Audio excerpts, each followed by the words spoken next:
I first noticed her in the crowded kitchen of a friend's party, where voices bounced off the walls and laughter felt like background static. I was leaning against the counter, pretending to scroll through my phone, trying to make myself invisible, when she appeared. Mid-40s, hair loosely pinned with a few strands escaping to frame her face, wearing a soft cream blouse and dark trousers. Confidence radiated from her, but it was tempered by a subtle weariness, the kind of fatigue that comes from carrying more than most people realize. She moved with grace, yet every step seemed measured, as if she were testing the ground she walked on. She reached for a glass in the cabinet. It was too high. Her fingers stretched, then she exhaled softly, a small, private sound that pulled my attention immediately. "Here," I said before thinking, stepping closer. My hand brushed hers as I guided the glass down. Her eyes met mine. Gray with flecks of green, sharp yet guarded. A flicker of surprise, then something softer, curiosity, perhaps, or amusement at my forwardness. She gave a slight nod, almost imperceptible, and whispered, "Thank you." The air between us shifted. I wasn't sure if it was the warmth of her body, the scent of faint vanilla mixed with something deeper, or the way the room seemed smaller around us. My fingers lingered near hers, not daring to touch, yet aware of every heartbeat that echoed in the tiny space between us. She tilted her head, eyes briefly flicking to the door, then back. "You seem observant," she murmured. "I notice things," I replied, voice lower than I intended. Her lips twitched, barely a smile, almost a smirk. "Some things?" "Everything," I admitted. My throat went dry. I wanted to step back, to act normal, but the warmth radiating from her was magnetic. She shifted closer to the counter, brushing her hip against mine. The touch was accidental, or so we told ourselves, but my pulse betrayed me. Her fingers hovered near my arm, then retreated, brushing past without intention, yet leaving an echo I couldn't ignore. Time slowed. I noticed the soft rise of her shoulder as she exhaled, the faint tremble in her hands when she placed the glass on the counter. She looked at me as though she were weighing whether to step closer or retreat, and in that pause, I felt every ounce of tension between us. "I shouldn't be here," she whispered. "And yet you are," I said. The words hung in the air, carrying more weight than either of us could define. Her eyes flicked to the hallway, and a sudden noise, laughter from someone entering the room, made her flinch. She stepped back, just enough to break the moment, but her gaze lingered, piercing, demanding attention even as she pretended it didn't. I stayed still, aware of the invisible thread connecting us, knowing that whatever this was, fleeting, impossible, thrilling, had only just begun. And then her phone buzzed on the counter. She glanced at it, jaw tightening, eyes darting between me and the screen. The moment fractured. But not entirely. Not yet. Her hand twitched toward mine, then hesitated, leaving me standing there, caught between retreat and surrender. Somewhere deep inside I knew this was far from over. It had been a week since that night in the kitchen, and I kept telling myself I was overthinking it. But every time I passed the door to her apartment, my chest tightened. Something about her presence, the way she carried herself, the faint trace of perfume lingering in the air, had imprinted itself on me. She opened the door before I could knock, holding a mug of tea like it was a shield. Her hair was loosely pinned again, but a few strands fell across her forehead, and I found myself tucking them back without thinking. She glanced up, and I caught the almost imperceptible sigh that followed, the kind that hinted at years of being careful, of saying yes when she wanted to say no, of living quietly in a world that often ignored her. "I wasn't expecting you," she said softly, voice layered with a fatigue I didn't fully understand. "I came to return the charger," I said, fumbling slightly, because her proximity made it impossible to think straight. She tilted her head, as if assessing whether I was lying. I noticed the way her blouse fell off one shoulder slightly as she leaned to set down her mug, a small, unintentional intimacy. I swallowed, pretending to check the charger for scratches, but my gaze lingered on the curve of her neck, the tension in her shoulders. She must have sensed it, because her eyes flicked up at me, searching, cautious. Do you ever feel like everything you've done has led to nowhere? She asked, more to herself than me. Her voice was quiet, almost fragile. I hesitated. I wanted to tell her I understood, about past mistakes, about feeling unseen, about the loneliness that makes you linger in one place too long. But I stayed silent, letting her speak without interruption. She moved slightly closer, her arm brushing mine. The contact was fleeting, but the warmth was undeniable. I noticed the faint tremor in her fingers, the way she exhaled slowly as if holding herself together. I've made choices, she said, eyes flicking away, that I regret. I'm not easy to be around. You're not alone, I said before I could stop myself. The words hung awkwardly between us, loaded with more than comfort. Her lips twitched, almost a smile, almost a warning. No, but some things can't be fixed, she murmured, leaning just enough that her hair brushed my arm. I felt a shiver run through me, and I realized that I had been holding my breath. We didn't speak for a moment. The quiet wasn't uncomfortable. It was charged, like electricity just beneath the surface. I could feel her presence as tangibly as I could feel the warmth of the tea in her hands. Her eyes found mine again, and for the briefest instant, the world outside, judgment, expectations, the age gap, the what-ifs, disappeared. I reached out, letting my fingers brush hers as I handed the charger back. She didn't pull away. Instead, her hand lingered just long enough that we both knew we were no longer pretending it was casual. And in that silent, charged pause, I understood, whatever this was, it had begun. Not with words, not with promises, but with something far more dangerous, unspoken electricity. The hallway was dim, the evening sun barely filtering through the blinds. She was sitting on the edge of the sofa, legs tucked under her, flipping through a magazine she wasn't reading. I leaned against the doorway, pretending to study the floor, but I couldn't take my eyes off her. Her fingers brushed the page lightly, and I noticed the tremor in her hands, a small, human hesitation. She glanced up, eyes meeting mine for a fraction longer than was casual. I stepped forward, too close, then stepped back, caught in a rhythm I couldn't control. I didn't expect anyone tonight, she murmured, voice low, almost a whisper, but close enough that I felt her breath on my face. Neither did I replied, my tone uneven. My heart was hammering in short, rapid beats. She tilted her head, and her hair brushed my shoulder accidentally, a gentle contact that felt like it could ignite something. I froze, the warmth of her body so near that I could feel it in my chest. A ping from her phone startled both of us. She flinched, stepping back slightly. I felt a pang of guilt. Someone could have seen, could have misunderstood. Sorry, she said, her voice trembling, though she tried to mask it with a small, strained smile. No, it's fine, I said, though my pulse hadn't slowed. The tension in the room thickened, dense, almost tactile. I wanted to lean in, wanted to close the fraction of space left between us, but something held me back. The thought of what it meant, what others would think, weighed heavily on me. Her eyes dropped to my lips for just a second. A fraction of an inhale later, she raised them to meet mine again, and in that brief second, everything seemed to teeter. I felt the pull, a magnetic force either of us was strong enough to resist, yet both of us hesitated. Her hand moved slightly, brushing mine in what might have been a casual adjustment, but the contact lingered too long. My fingers twitched in response, craving connection, though I tried to hide it. We didn't speak. Short glances, quick shifts of posture, subtle tremors. The room was alive with everything we weren't saying. Every unspoken word pushed us closer. Her lips parted slightly, and I felt the pull of the almost, the near impossible, the edge of a kiss that couldn't yet happen. The air between us was electric, every heartbeat pounding in sync.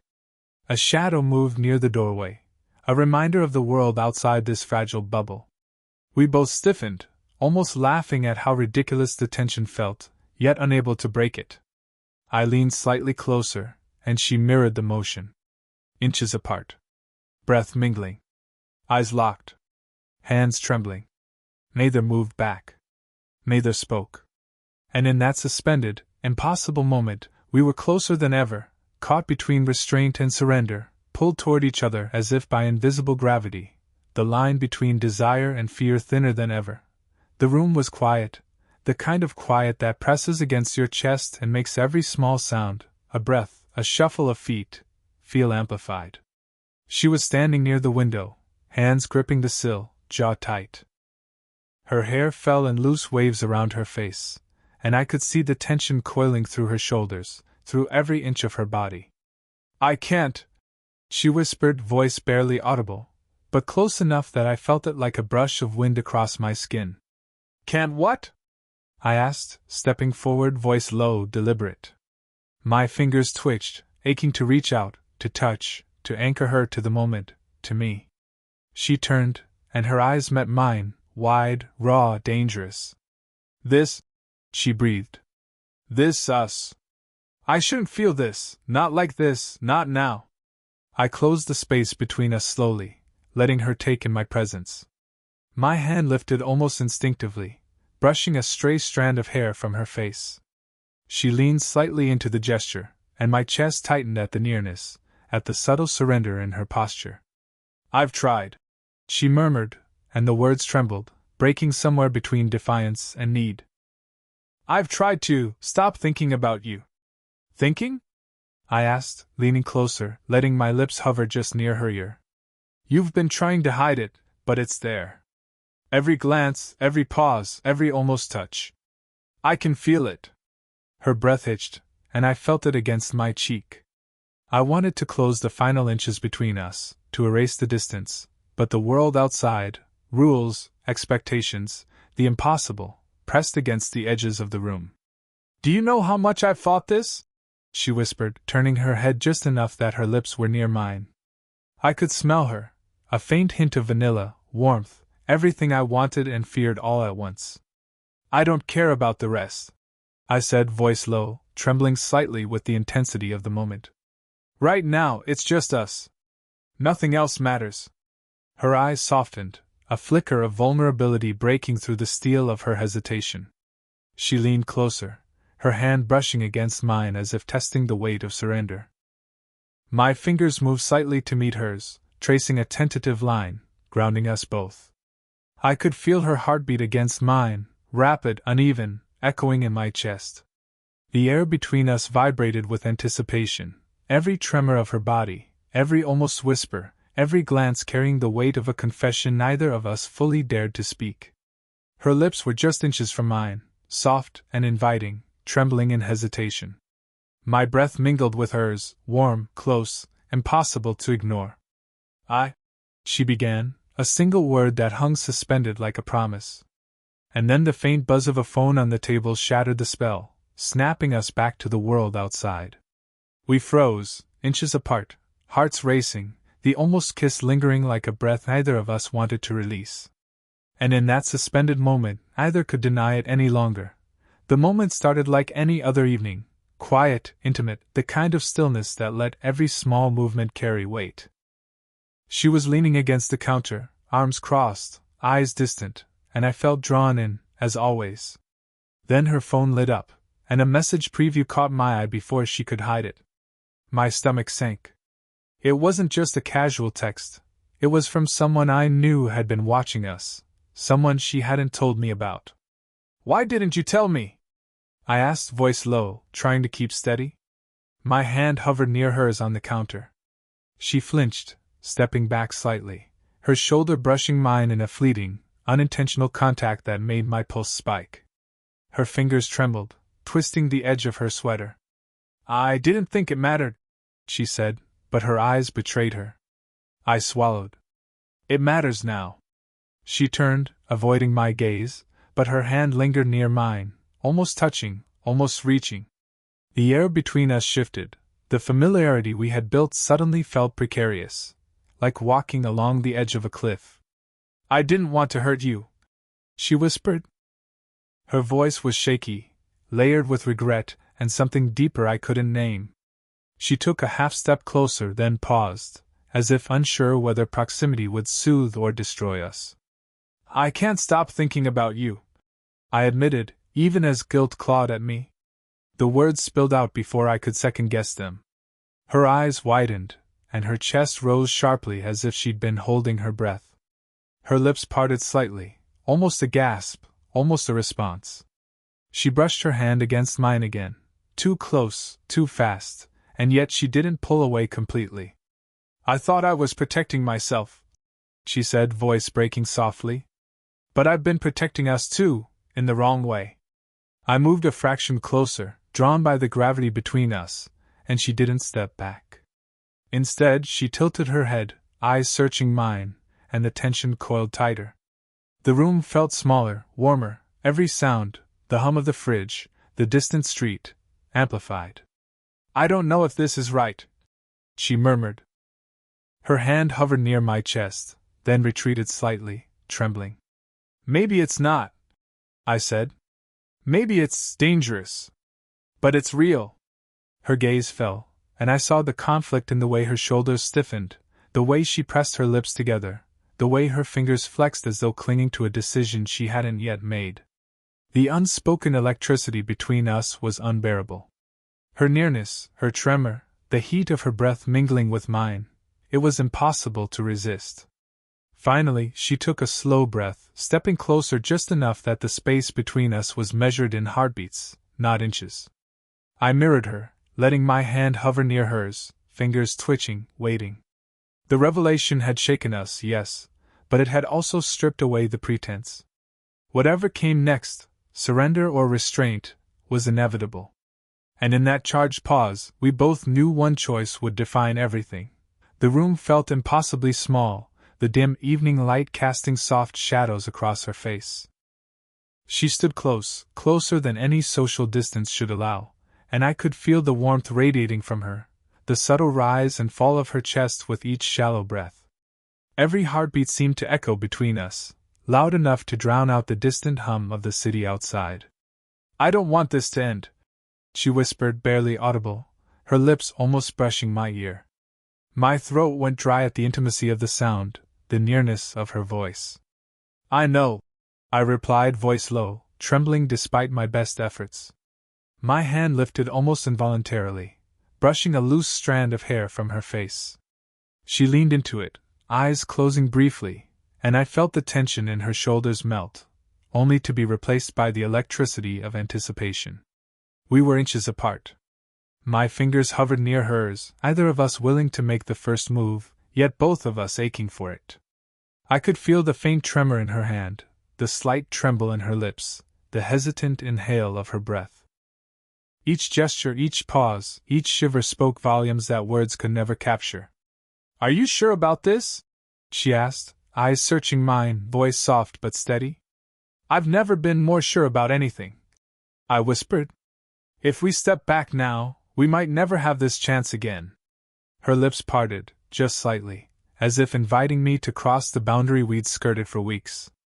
I leaned a fraction closer, feeling the warmth of her breath mingling with mine. Her head tilted, and our foreheads nearly touched, eyes locked in a silent exchange that carried every fear, every desire, every hesitation we'd kept hidden. "You don't have to," she murmured, a subtle tremor in her tone. "I want to," I said, my fingers finally brushing hers, our hands intertwining naturally, without ceremony. The contact grounded us, yet made the tension unbearable, the desire undeniable. Her chest rose and fell in sync with mine, our proximity impossible to ignore.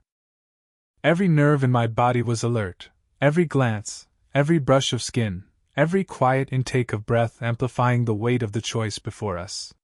For a long moment, nothing else existed. No judgment, no age gap, no outside world. Just the warmth of her hand in mine, the brush of her cheek against my own, the pull of gravity either of us could resist. Finally, she leaned into me fully, a small, quiet surrender, and I mirrored her, pressing closer, letting the tension finally find release in the intimacy of shared presence. We didn't speak, didn't need to. The quiet was full, complete. Every hesitation, every fear, every longing had been acknowledged, confronted, and understood. And in that messy, raw, perfect closeness, we both knew there would be no stepping back. Not anymore. We understood each other fully. The choice had been made, not with words, but with everything that mattered. The morning light spilled gently through the blinds, painting stripes across the living room floor. She was sitting on the couch, legs tucked beneath her, in a soft beige sweater and leggings. I sank down beside her, careful to respect the quiet intimacy that had become ours, but unable to resist brushing my fingers against hers. Her hand found mine almost instinctively, fingers interlacing.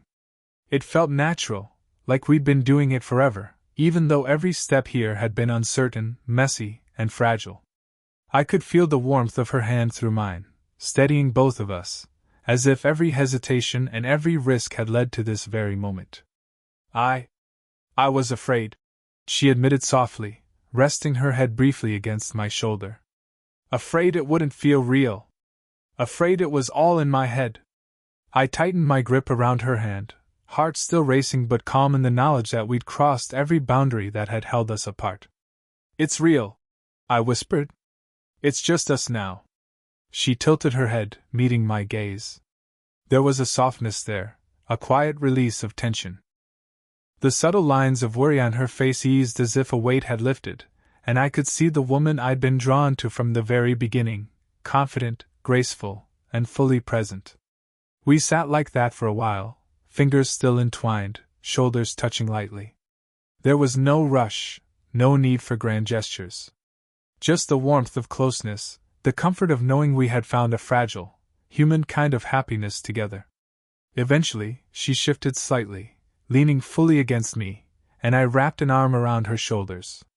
The contact was simple, but it carried the weight of everything we'd felt, all the near misses, all the stolen moments, all the tension that had built until it could finally breathe. Her lips pressed briefly to my temple in a quiet, unspoken gesture, a promise and a reassurance at once. I pressed my forehead to hers, closing my eyes, letting the sound of her steady breathing fill the space between us. Outside, the world carried on, unaware of the small universe we'd created in that sunlit room. Age, fear, past regrets, they didn't vanish, but they didn't matter anymore. What mattered was this: a shared presence, a shared heartbeat, a decision made and embraced with honesty and warmth. I traced gentle circles on the back of her hand, and she responded with a soft sigh, letting herself relax fully. There were no words needed. Everything had been said through touch, glance, and breath. And for the first time in a long while, everything felt exactly as it should, messy, human, imperfect, but ours. Fingers still intertwined, shoulders leaning together, foreheads touching, we sat there, quiet but complete, hearts finally aligned. Did you enjoy the story? What kind of stories would you like to hear next?